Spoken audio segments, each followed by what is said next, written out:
Good morning, good morning, good morning.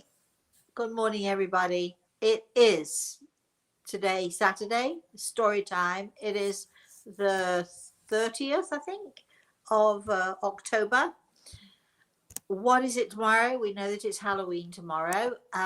We know that people will be celebrating Halloween all of this weekend. My daughter and my grandson are going to one of the big zoos just outside of New York City, and the zoo is doing this program. It's called Boo at the Zoo, which I think is quite a neat title. So they're going to be going there to see to sort of spend a few hours at the zoo and Halloween stuff. So they're going to be having a very exciting time. Except that my grandson, I spoke to him yesterday, and he said, "Rosie, I'm not feeling very well." And he wasn't eating properly and his ears hurt him, and this morning he woke up with a sore throat. So we're keeping our fingers crossed. One of his play dates for today has already been cancelled because he's not feeling too well, which is very sad, but we're keeping our fingers crossed that he'll be fine for the boo at the zoo tomorrow, because he's been looking forward to it for weeks. So before we begin, first of all, I'd like to say good morning to my spirit guide, Grey Eagle, who is, as always, standing to my right side. And I'd like to say good morning to Chris. Are you there, Chris? Is there I anybody am. there? I am here, Rosemary. Hey, how about last night? Oh my gosh. I don't know about everybody else, because, I wasn't privy to the chat room. I didn't see people's comments, although you did a pretty good job of telling me what was going on in the chat room as much as you could. But I know I missed a lot in the chat room because there's only so much we can say. But it was so much fun. I absolutely loved Rhonda's story when she told the story. I loved the story that Gary told us. Another story that my friend Kay in England told us. That was a neat one about the gladioli. Thought that was pretty good. We had some fantastic stories, didn't we? Yeah, and already in our chat room here now, Eric's saying yesterday's gathering was wonderful. Oh, good. Good. Yeah, I mean, we couldn't get to everybody's stories. So many people wrote in with stories, and some of them, unfortunately, were really too long. It, when you tell a good story, of course, it's going to story time, so I will be thinking about a good story for this morning. But when you tell a good story, sometimes you can get a little bit lost in the details, and it's hard to trim a story back. And in fact, we did ask one lovely lady who had a great story to tell. We wrote her and said, "Is there any way you can trim it?" And she wrote back and she said no. So we couldn't tell her story either, because sometimes they are a little bit too long. But it was really great, and I had some great stories to tell.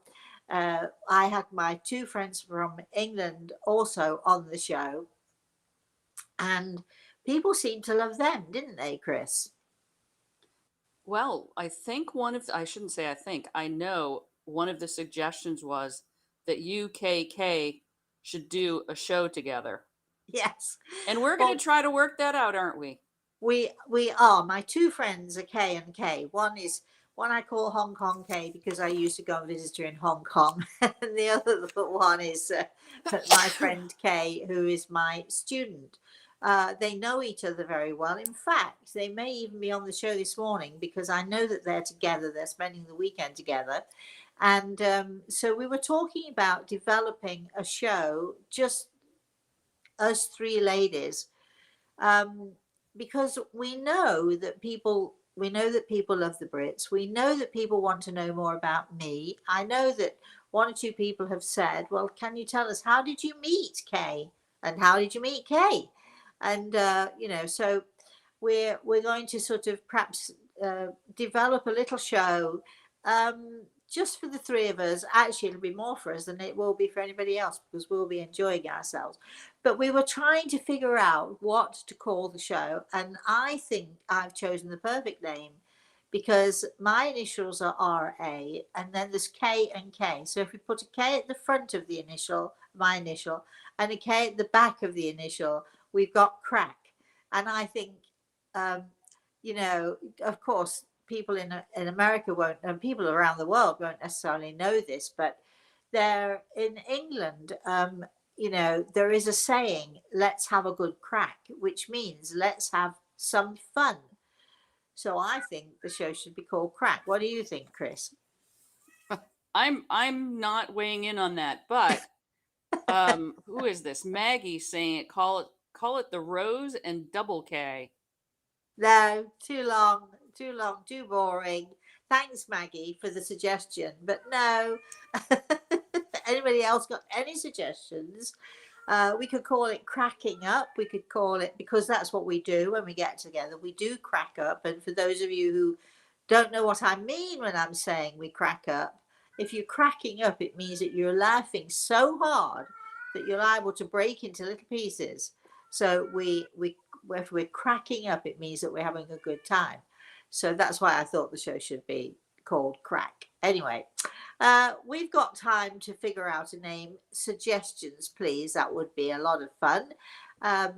Short and sweet and simple. And we thought, you know, because my one of the K's is getting difficult. One of the K's is a student of mine and a healer, and also helped with the running of my healing organization, and was also became a teacher in my organization. So she sort of went all over the country with me, and she went to different places with me, and experienced many of the things that I experienced. And we thought that would be a really interesting topic for people to know about.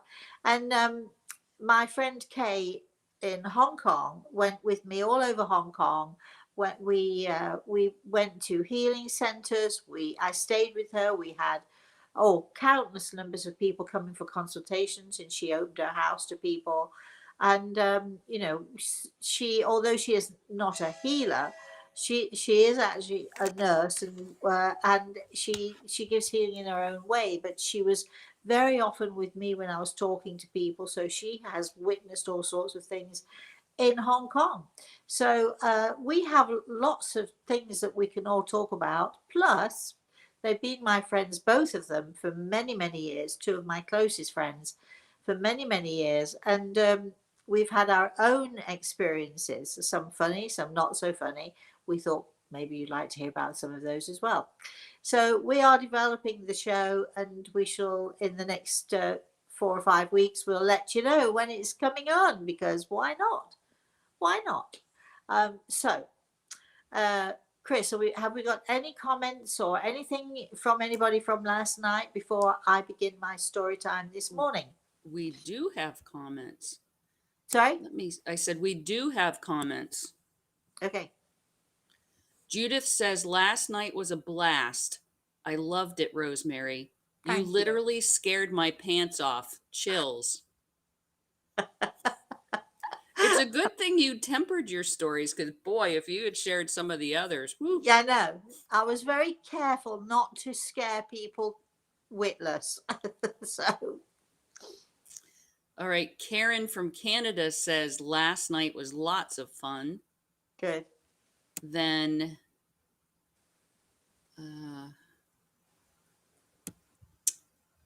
Sharon says, I'm sad that I missed your Halloween event.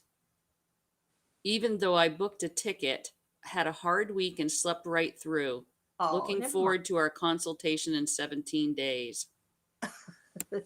Oh, we're counting down, are we? Maggie says, I loved you had so much fun with your friends. And then Lorraine is saying she thinks you should call your show Cracking Up. Yes, we did think of that. In fact, I think I just said that, didn't we? Didn't I? But yes, cracking up with a K and a K. Don't you think that would be good? KRAKING. Cracking. Yes. Because And they Rhonda, are our initials. So I think, you know, we could call it crack, or we could call it cracking up. But yes. So we talked about that last night. So that is also a possibility. So thank you for that. So one anyway, more. oh, sorry. One more. Rhonda says, wanted to pop in and tell you what a wonderful time I had last night and can't wait to do it again.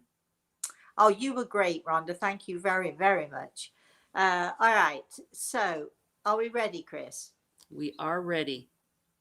So, as we know, it's Saturday morning. It is story time, and we always begin our stories once upon a time. So, are you sitting comfortably, everybody? Because if you are, then I shall begin. So, once upon a time, wait a minute, where are we going with this? I was in England, it's many years ago now, and I was traveling actually. I was going to be traveling to Hong Kong, funnily enough, and I was going to be gone for a fairly long time. So, a friend of mine had friends from Australia who had nowhere to live. They were stuck. They were in England, and but they couldn't find a place to live or to rent. So I said to them. So I met them, very nice couple. So I said to them, "I tell you what, if you come in and take care of the house and take care of the puppy, then you can come and stay here rent free." So we had that arrangement. So that was good. Um, I don't remember the wife's name, but I remember his name because it was an unusual name, and uh, his name was Amby, Amby, Amby. Um, so one night before they came to stay, to get used to the house, for them to get used to the puppy and so on. And they were there for about a week or two before I actually left. And one Friday night, we had our meeting with our group, and if Kay is actually listening, she'll remember this because Kay, you were there when this happened. And I invited Amby and his wife to come in and sit in with us. And it wasn't that often that I would go into a trance state when we had these classes, because they were in fact classes. People were training to become healers, so it's a very different type of meeting than perhaps a meeting where you might expect to do trance work. So when I felt myself going into this state, I tried to stop it for a little while because I thought, we've got new people here. Also, one or two of the students that were there had never seen trance work before, so I didn't want to sort of scare anyone. But at the same time, I had Gregor with his hand on my shoulder saying to me, "We need to do this." So eventually, I gave in and went into this trance state, and through this trance state, um, I heard a voice, and then I felt this entity enter my body. Some of you are thinking this is really weird, and yes, it is really weird, but it does happen in a trance state. But it was only a very mild trance state, so I was very aware of what was going on. I was very aware of what was being said and so on. And I was aware, sort of standing, sort of not exactly quite within me, but near to me. I was aware of this entity, this incredible and beautiful being, so soft spoken, so incredibly soft spoken. And she was calling out, "Amby, Amby, it's me. Remember me, Amby?" And Amby was startled, not expecting, nor was I, to be honest. None of us were expecting this. But we knew that there was someone in the spirit world, some entity in the spirit world, trying to get through to Amby. So as it unfolded, this incredible and soft spoken being, entity, whatever you'd call it, I'll tell you what it is in a minute, but began to talk to Amby about when he was a small child. Amby, do you remember me, Amby? Amby, I was your friend in the cellar. And then unfolded Amby's story. His mother used to drink quite a lot. She was obviously had issues. His father, I think, had gone long ago. And his mother would used to take off, sometimes for days at a time, sometimes even a week at a time. And whenever she was going to take off, for however long it might have been 2 hours, it might have been a day or whatever, she would take Amby down to the cellar and she would lock him in the cellar. No water, no food, just leave him in the cellar. And he became very used to it, as much as a child could. Now, this would happen to him when he was very small, maybe 2 or 3 years old, and then, you know, as he was growing up. The cellar that they had in their house had a tiny, tiny small window which let in a modicum of light. But the good thing about this window was that it had a very wide shelf. And Amby, being a small child, would climb into the shelf, tuck himself in there, curl up, and go to sleep. And you can imagine nothing to eat, nothing to drink. And he would, especially when it was days, he would go into a sort of, I suppose it would be like a sort of like a semi-comatose state, because he would just lay there curled up. And there was no one to rescue him. He didn't have brothers, he didn't have sisters. There was just him and his mother. And this used to happen to Amby on a fairly regular basis. Now, at this point, I'd known him for about 10 days or so, and we talked about many things. But this was one thing that he never talked about, and it turned out later on that he'd never ever even told his wife how his mother used to lock him in the cellar. This incredible being who was telling Amby's story, she was telling it with such a soft and gentle voice and a loving voice. And every now and again she would call, Amby, do you remember me, Amby? Do you remember when you were in the cellar and you were curled up in the window? Do you remember, Amby, how I used to come? How I used to come and keep you company? And I would used to come and tell you stories, Amby. Do you remember me, Amby? As this unfolded, of course, you could hear a pin drop in the room. There was not one student who could utter one word, and the only sound we could hear was the sound of this incredible creature telling the story, and Amby in his chair, silently sobbing, remembering this awful childhood that he had, the neglect and the terribleness of it all. And all the time, every now and again, this being would say, Amby, Amby, she'd call his name, Amby, Amby, do you remember me, Amby? Do you remember me? I used to come and bring the light. Amby, do you remember me? I used to come and bring the light and the warmth. Do you remember me, Amby?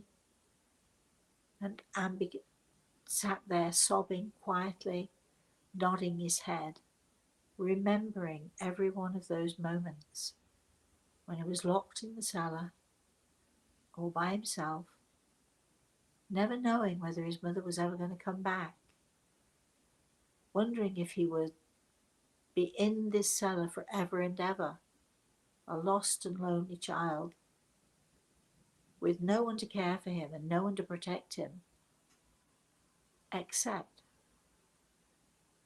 his angel in the cellar. Amby, She would call, Amby, do you remember me, Amby? I'm your angel. I'm the one who came and told you stories, and I brought you the light, and I gave you my warmth, and I kept you company until your mother came home and took you out of the cellar. Amby, do you remember me, Amby? I love you, Amby. I love you. I'm your angel, Amby. I'm your angel in the cellar. The end. Chris, did you like that story? I do. I know I've heard it a couple of times, probably while sitting in a circle in your living room during one of your classes. Yeah, it's amazing, Rosemary, how you tell your stories, your voice lowers, you soften, the gentleness comes through when there are probably people sitting here listening becoming irate and worked up and why didn't somebody help him? So when you talk about, you've had your show so many times, everything is attitude. You've just expressed it so well here. You know, Amby, we talked about his story afterwards. Of course, we were going to, weren't we? Because, and his wife, his poor wife, and they'd been married for a long time. Hearing this story and seeing Amby's reaction, and from his reaction, realizing, knowing that this part of his life that she'd never heard about, he'd never talked to her about it ever. He'd never told her what his mother did or how many days at a time he would be in that cellar, cold and shivering and hungry and thirsty. Um, but one of the reasons I like to tell that story is because, and I know we can get up in arms and how could she and how could and so on and so forth, but this story actually illustrates, you know, the show that we have on Thursdays is called The Spirit World Sees All. We know that, and they do. But I also think that, when people are in need, our angels are there for us. Sometimes, so often we don't see them, so often we don't know that they're there.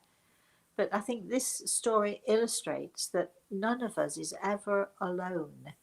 We always, even if we don't know them or we don't recognize them, we don't see them, we don't hear them, uh, Ammi, I think, heard his angel because he was just a small boy. And I think our children connect so much more and so much more closely with, let's say, taking yesterday's show, Things That Go Bump in the Night. I think kids are far much more attuned. And when it was funny because I usually I speak to my grandson every night. We call around 8ish, 8 o'clock ish, around bedtime, when it's his time to go to bed.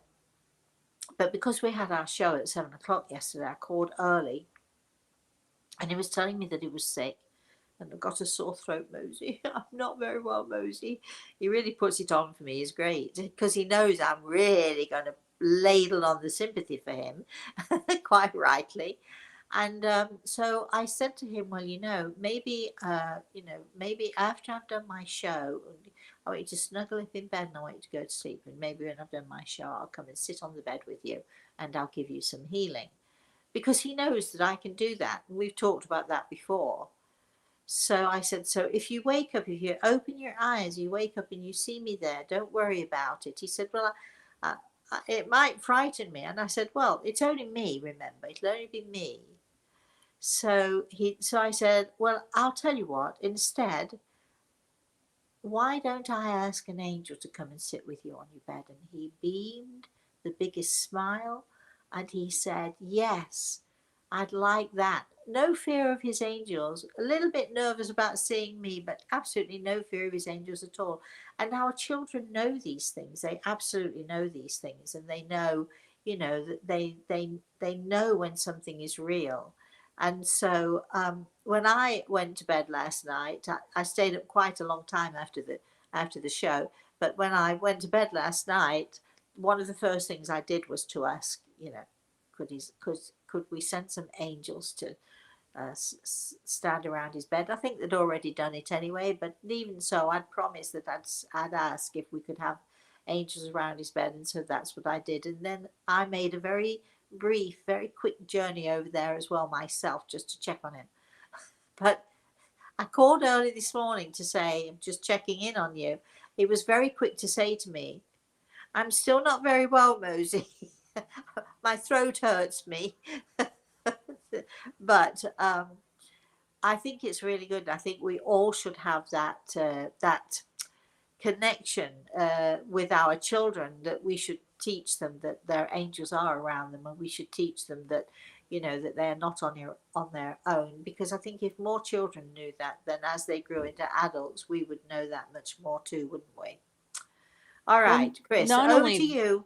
not only that, we would look for the signs that they're there. Yes. Sometimes all it takes is just some person saying, it's true, it can happen. Yeah. And then you look for the signs.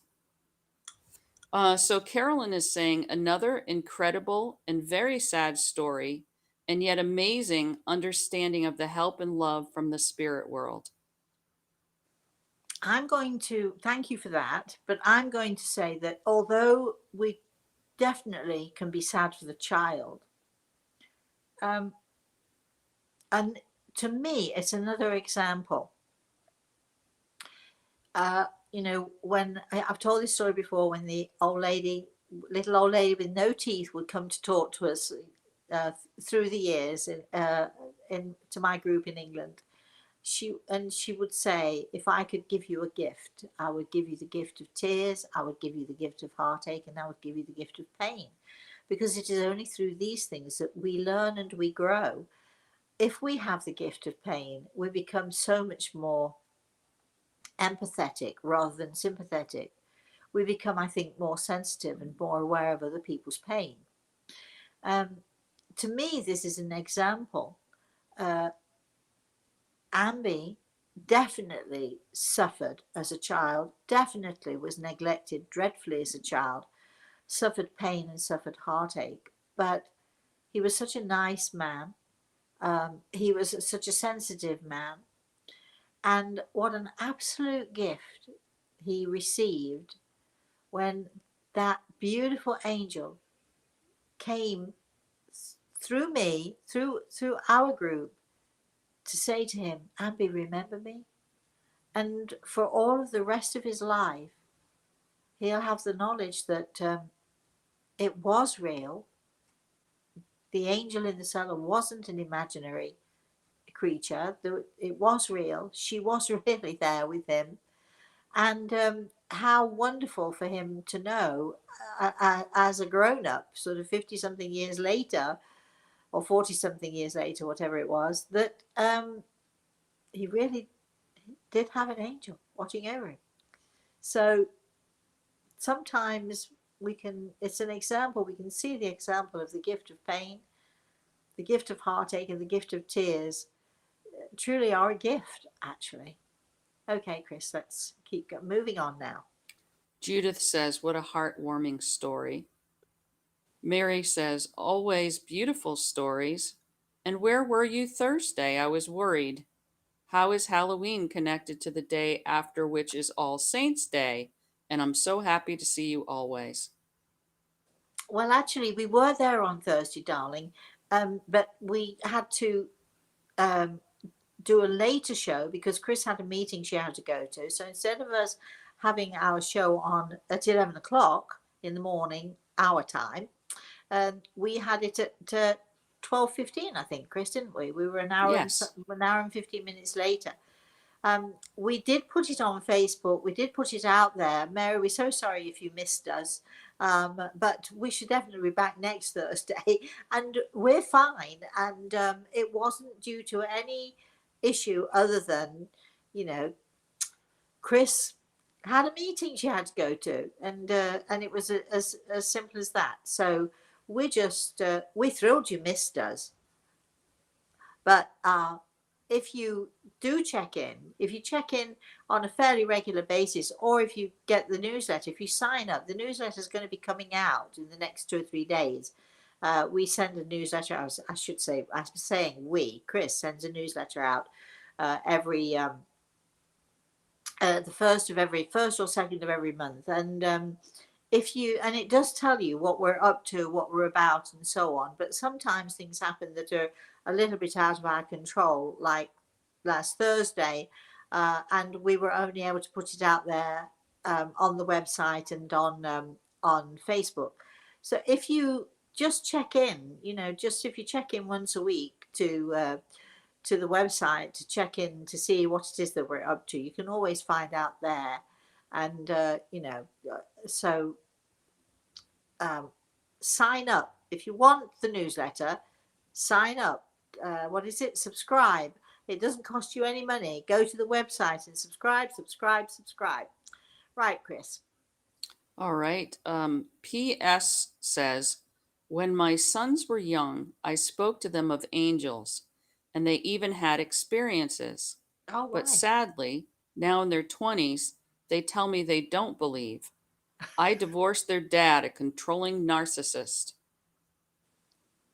Well, oh dear. Well, you know, the 20 some years old young men, it's not necessarily cool, is it, to believe in these things? But I'm sure that they'll come around at some point.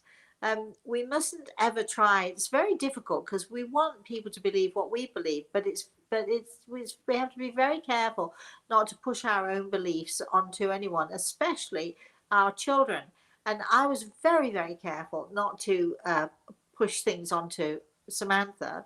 And I always would say to her, well, this is what I believe, but, you know, other people believe differently, and you need to sort of, explore and experiment and come to your own beliefs and come to your own way of believing things. Fortunately, my daughter has had her own experiences. So it's hard to disbelieve something when she once came upon a silly grandpa. That's my father. She once came upon him coming out of her bedroom. She met him in the hallway, and when I saw her next, which was a few minutes later, she was as white as a sheet, shaking like a leaf. I just saw silly grandpa, she said to me. But it was such a real encounter and a solid encounter. She couldn't deny it, and she's had lots of different experiences like that. Um, and likewise,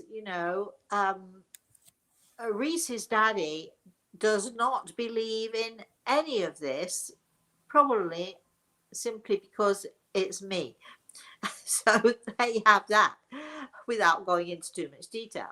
But and Reese knows that his daddy doesn't believe, and I'll always say to him, Daddy doesn't believe in this, but we do. And as you get older, you've got to, and I say the same things to him, you've got to, there'll be many different things people will tell you, and some people will tell you that it's nonsense, and some people will tell you that it's real. And you've got to, as you get older, just because I tell you it's real doesn't necessarily mean you have to believe it.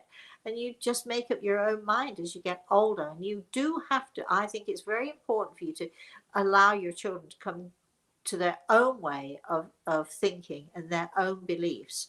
You can guide them and steer them, but give them the opportunity to explore other ideas and other belief systems as well.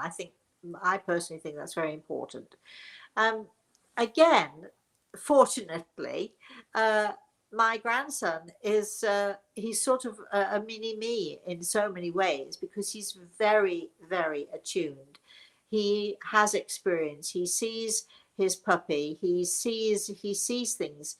He hears things. He knows things, and so and we have a very, very close relationship. So um, because he's had his own experiences, he sort of is at the moment following that route. If he gets older and he changes his mind, that's fine. It doesn't matter. He'll come back to it at some point. I know so. Chris. Antonia is saying, Dearest, I miss my dear and sweet brother so much. He was my point of reference.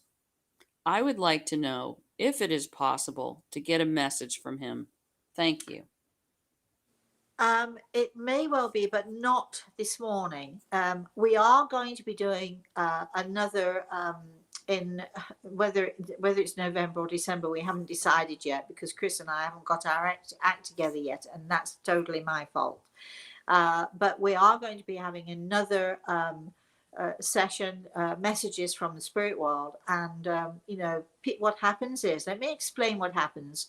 People sign up, they join the webinar, and for usually it's about 3 hours. We might go over a little bit, but for 3 hours, what we do is with Grey Eagle, we sit and we give messages to many of the people who join our webinar. Not everybody gets a message, but many, many people get messages.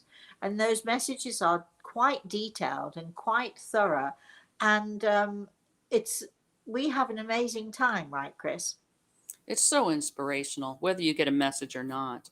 Yeah. I mean, and I think that, I always like to think anyway that if one person gets a message, that message is not just for that one person, that message is for everybody.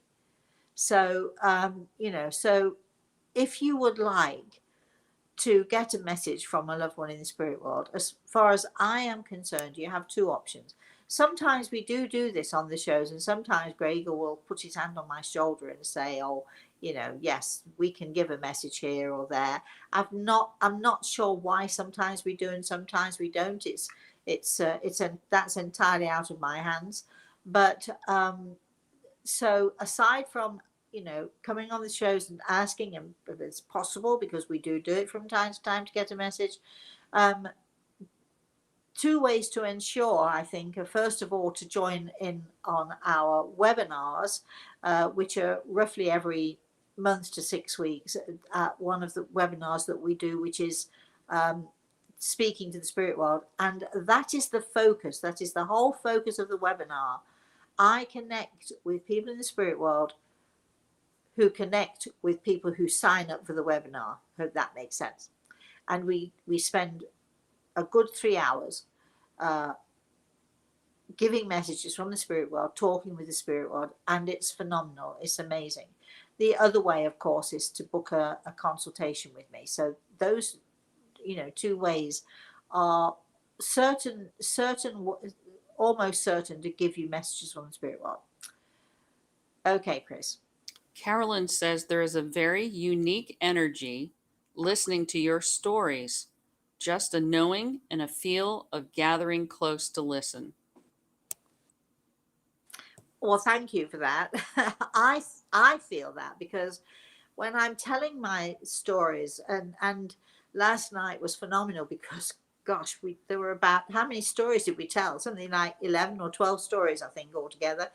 And just sitting, listening to other people's stories and listening to my stories. When I tell my stories, remember, when I tell my stories, as I've just told you the story of Ambi, it's easy for me to go back to that place, and it's easy for me to remember that angel who came through that night to talk to us and to give Ambi a message that, and it was wonderful to hear her say in her soft, beautiful voice, Ambi, and she would call out. I can remember even now how the word would float, Ambi, Ambi, she would call. And the reason that I remember it and the reason I can connect with that moment in time that it happened, which is what you're experiencing when you hear me tell a story. I'm not just telling a story that I remember, I'm hearing a story that inspired me. And as I'm telling the story, Grey Eagle is at the same time inspiring me in the retelling of that story. And, I think that, when we do our storytelling, it's much more than just recounting a story. It's not just recounting the story. It's recounting the feelings, the atmosphere, just the way that the story is being told. You get a sense of atmosphere. that was that was the atmosphere when the story was unfolding as it was happening. So a lot of people tell me what a good storyteller I am, and I love storytelling, and I am a good storyteller. I've always told stories. I was a good storyteller when I was a kid. I would write stories. uh, I won a prize for my storytelling when I was 5 years old. I won a national prize for storytelling. So I like telling stories, but what I like, and the reason I'm a good storyteller, is that I'm able to get inside the story. Even in the fictional stories, I'm able to get inside the story, and I'm able in some way to become the story, or to become a part of the story as I'm telling the story. So I think Grey Eagle is, uh, well, I was going to say helpful, but that's not really, that's not the word I would use. I think he's a, very integral part of the storytelling as we're talking about the spirit world and telling those stories and recounting those experiences. Chris. Natasha says, when I just gave birth, I felt an incredible negative spirit present. I just said very strongly, go away, go away, and it did. Was it something or just hormones? um, this is not the first time I've heard of something like this. Uh, but I, what I don't, I'm not sure that I would say that it's hormones, my darling. But as I'm talking to you, I don't get a sense of any negativity around you, and certainly not around your family. I think that, when we're giving birth, first of all, what happens is we're nervous, we're worried.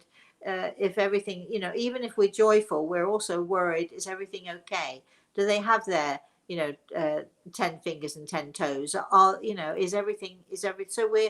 we're already mothers before we even have the child.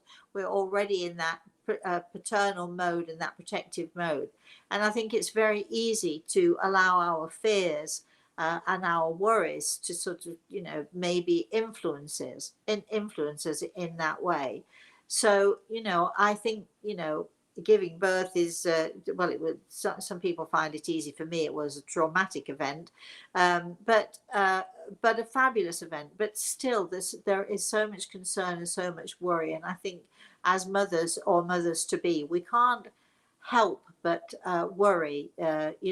Even if it's on a subconscious level, our worries come to the fore, and maybe that's what you were feeling. That the feeling of that negativity, and you did exactly the right thing to say, go away, because I do feel that it was your subconscious in play there, just worried that you know everything would be okay. I remember when I was pregnant, so often having these awful dreams, tragedies. Something would happen. I would, see. Of course, in those days we couldn't tell what the sex of the baby was, but I would see this child sort of being knocked down on a bike, or I would see this child be getting sick or so on, and it was my fears and my worries, because having my daughter was not easy, and I was on a full, literally 9-month bed rest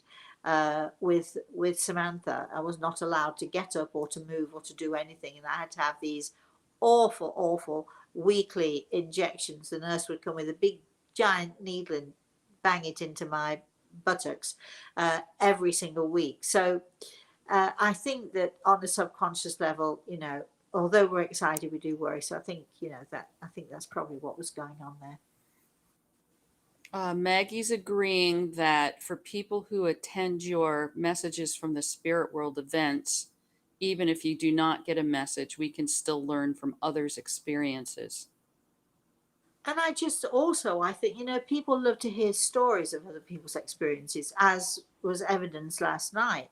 And I think that just listening to someone else receiving a message, listening to the words of people from the spirit world, hearing the response of the person, of the recipient of the message. I mean, I think that's such an awesome thing. I think it's a fascinating thing. I think, You know, if I weren't the one giving the messages, I would be absolutely on the edge of my seat, sitting there waiting to see who was going to come through next and what was going to be said next, and how, because it's such an inspirational thing. I mean, Chris, you know, I don't know, I know that you enjoy these things as well, right?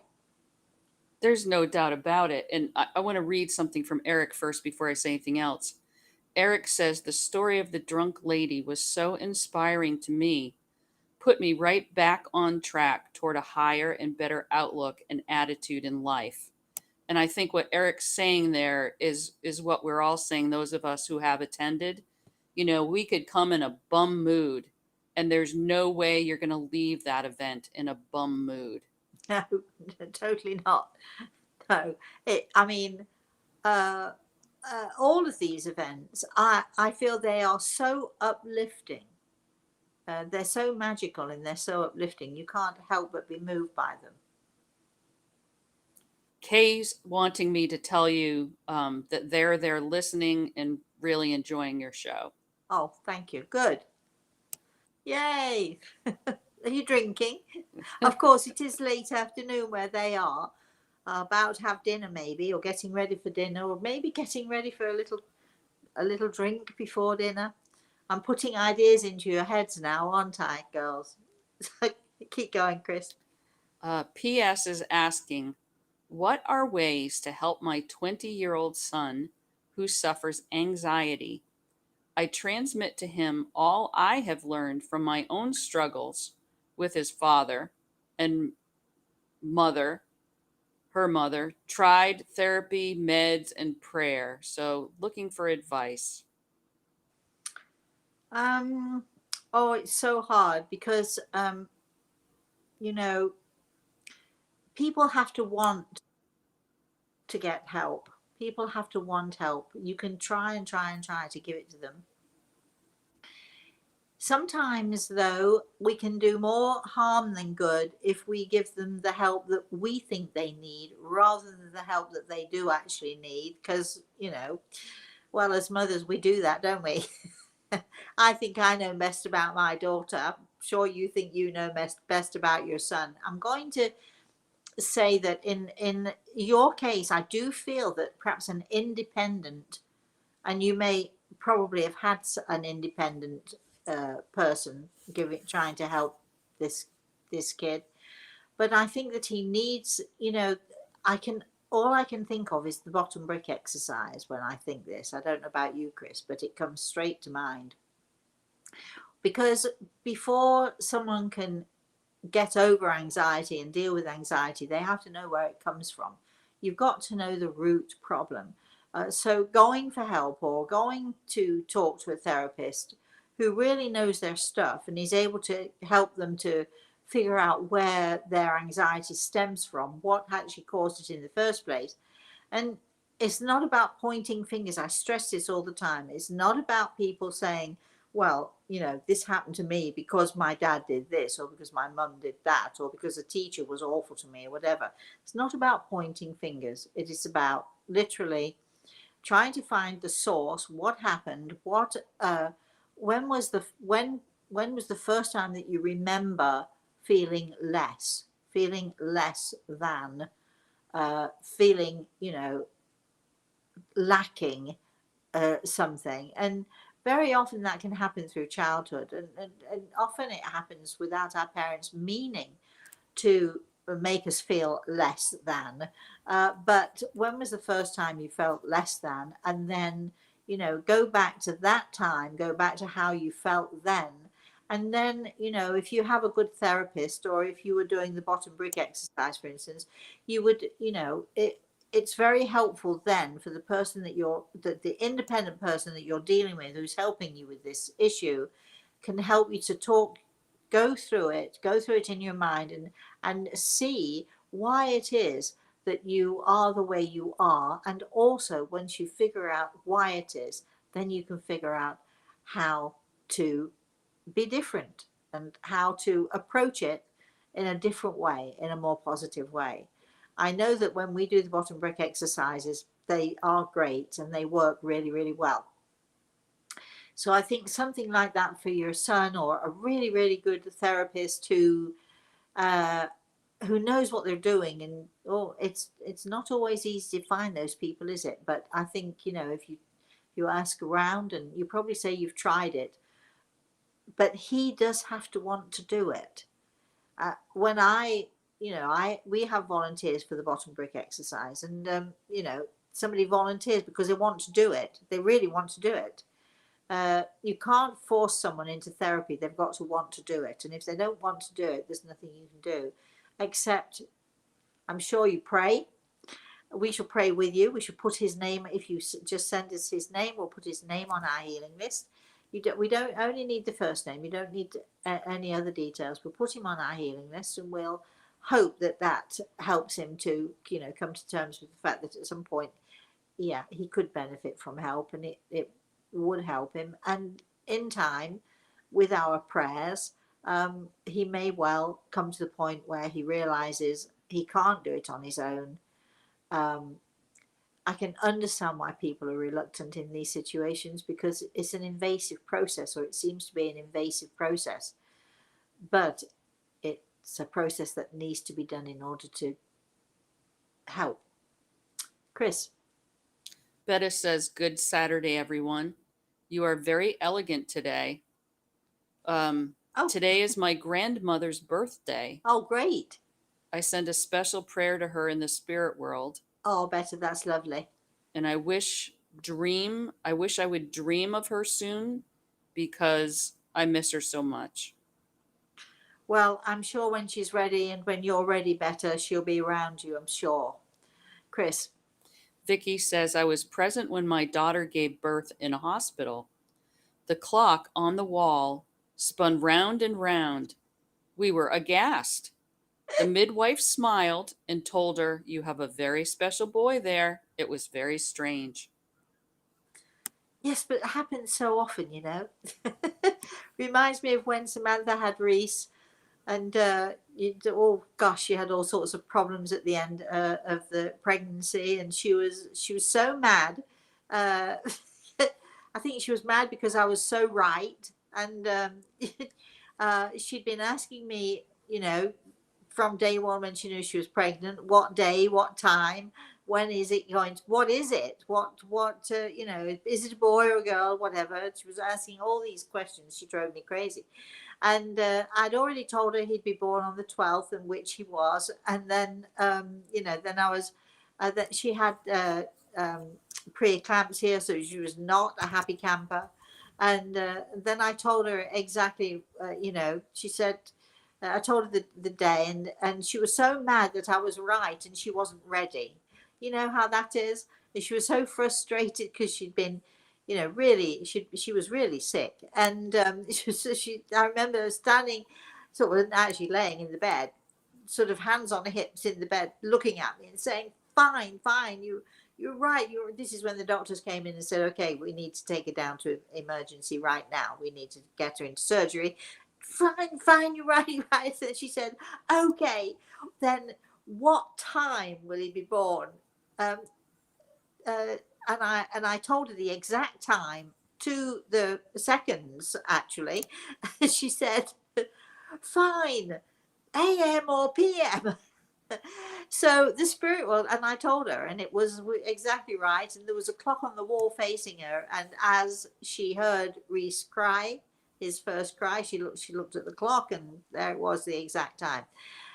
The spirit world knows. How wonderful for you that somebody in the spirit was trying to say to you, look, we know, we're having fun, we're excited. And yes, what a special boy, I'm sure. Chris. Rhonda says, "My aunt, who is 85 in a home with Alzheimer's, had a stroke last week, fell 3 times since. She is so miserable. Is it wrong to pray for her to get to her heavenly home soon?" Wow. Yes, although I do understand why you're doing it, but this is the prayer that I would suggest for you. Um, God knows what's best. We don't know. Yes, she's miserable, but remember what I said earlier. And it's so hard, isn't it, when we see someone we love going through such trauma, but the gift of pain, the gift of tears, the gift of heartache is so much. Um, it's so true. So we don't know what's best for our loved ones. We don't. We really don't.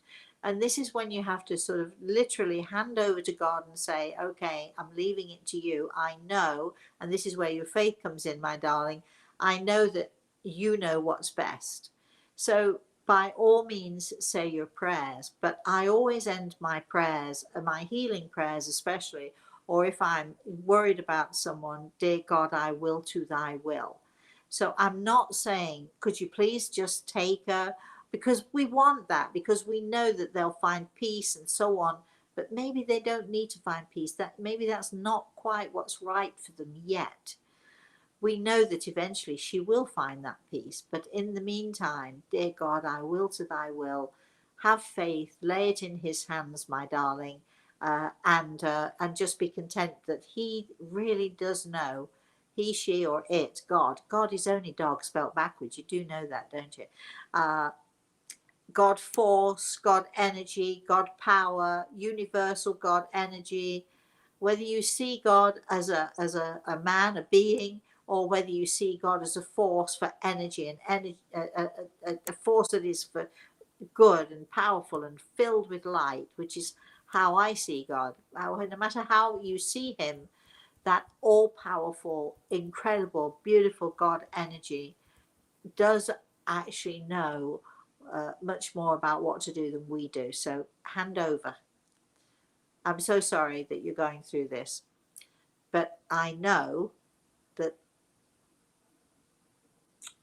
tears are a gift. Oh, I hate saying that, but they are. Chris, All right, we're bumping up right against time, so I can give you a couple of more. okay, Natasha's saying, "Thank you, Rosemary. Your answer really helped. I also had the terrible dreams about my child being harmed. yeah. He and I almost didn't make it when I gave birth. We Oh, are lucky." aren't we though? Well, I'm glad I was able to help you. Uh, yes, Chris. Kay says, "They're not drinking, just painting and chatting. Sending love to you all. So many good memories." Okay, I think we've got the title for our show, my darlings. It's either crack or cracking up. I actually quite like cracking up. It explains it. Anyway, all right. Well, first of all, let me say thank you, Chris, because you've been great as usual. I'd like to especially say thank you to Great Eagle for all of his input this morning uh, and last night too. And I'd like to thank all of you for joining me this morning. Thank you so much. I do love to hear from you. You know that. And I love that you're my fans. I love that you're those of you who are my groupies. I love having groupies. So thank you all for joining me. We should be back next Thursday with the Spirit World Seesaw, 11 a.m. Eastern Standard Time. That is 4 p.m. in the afternoon. 4 p.m. in the afternoon. Wait a minute. There's a time change. So we don't change our clocks here in America until next weekend. And I know that in England you're changing them this weekend. So we should be, instead of being 5 hours behind you, we'll be 4 hours behind you for a whole week, and then next weekend we're all back to normal. So we shall see you on Thursday. We should be doing our off the cuff, popping in and out with off the cuff from time to time, and of course we'll be having another story time. If you would like to find out about our newsletter or how to go about the newsletter, please go to our website, rosemaryaltea.com. Click subscribe. It doesn't cost you anything. We will not inundate you with emails, I promise. You might get 3 or 4 a month. That's all you'll get from us. Unless, of course, you email us if you want something or need something, you want to know about a consultation or about the things that are coming up, you can email Chris, Kris, Chris at rosemaryaltea.com, or simply, if you've forgotten, Rosemary at rosemaryaltea.com. Chris will get the emails anyway. So in the meantime, please, all of you, have a very blessed rest of the day, and have a very blessed rest of the weekend, everybody. Bye bye.